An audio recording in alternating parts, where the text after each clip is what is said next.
Praise the Lord. இன்றைய தேவ வார்த்தை சங்கீதம் 9:1. கர்த்தாவே, என் முழு இருதயத்தோடும் உம்மை துதிப்பேன், உம்முடைய அதிசயங்களை எல்லாம் விவரிப்பேன். ஆமென். இதை பார்த்து கொண்டிருக்கிற அநேகர், என் கண்ணீர் மாறுமா, என் கவலை மாறுமா, என் துக்கம் மாறுமா, என் கடன் பிரச்சனை மாறுமா, ஆண்டவர் எனக்காக என்ன செய்கிறார் என்று ஏக்கத்துடன் காணப்பட்டு கொண்டிருக்கலாம். ஆனால் இன்னைக்கு தேவன் உங்களிடத்தில் சொல்கிறது, நாம் என்ன செய்ய வேண்டும், தேவனுக்காக நாம் என்ன செய்ய வேண்டும். எப்பொழுதும் நாம் அவர் என்ன செய்ய வேண்டும் தான் எதிர்பார்த்து கொண்டிருக்கிறோம். ஆனால் இன்றைக்கு நாம் பார்க்க போகிறோம், நாம் என்ன செய்ய வேண்டும். வேதம் அழகாய் சொல்லுகிறது, கர்த்தாவே, என் முழு இருதயத்தோடும் உம்மை துதிப்பேன். அப்ப நாம் முதலாவது செய்ய வேண்டிய காரியம், முழு இருதயத்தோடும் அவரை துதித்து கொண்டே இருக்க வேண்டும். ஆமென். எந்த சூழ்நிலை மேலும் அவரை நாம் துதித்து கொண்டே இருக்க வேண்டும். இரண்டாவது பார்க்கிறோம், உம்முடைய அதிசயங்களை எல்லாம் விவரிப்பேன். ஆமென். பிசாசு பிடித்த ஒரு மனிதன் இருந்தான். இயேசுவானவர் அந்த மனிதனை சுகப்படுத்தினார். அந்த பிசாசு பிடித்த மனிதர் ஆண்டவரிடம் என்ன சொன்னார்? நான் படகில் வர வேண்டும் என்று ஆசைப்பட்டான். ஆனா ஆண்டவராகிய இயேசு கிறிஸ்து என்ன சொன்னார் பார்த்தீங்களா? நீ உன் இனத்தார் இடத்திற்கு போ, உன் வீட்டிற்கு போய் நடந்தது யாவற்றையும் நீ அறிவி என்று சொன்னார். ஆமென்.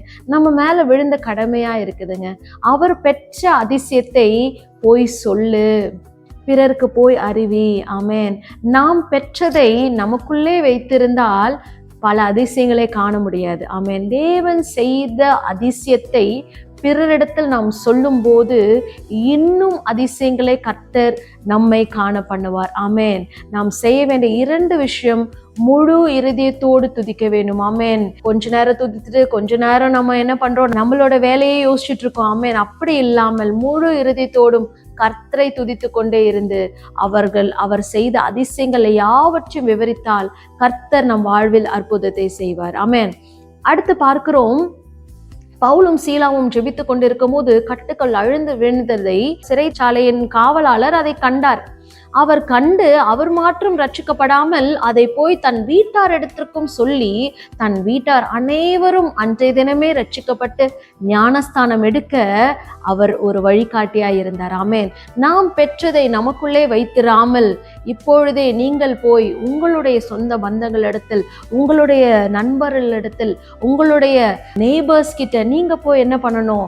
ஆண்டவர் உங்களுடைய வாழ்க்கையில செய்த எல்லா அற்புதத்தையும் நாம் சொல்ல வேண்டும். ஆமென்.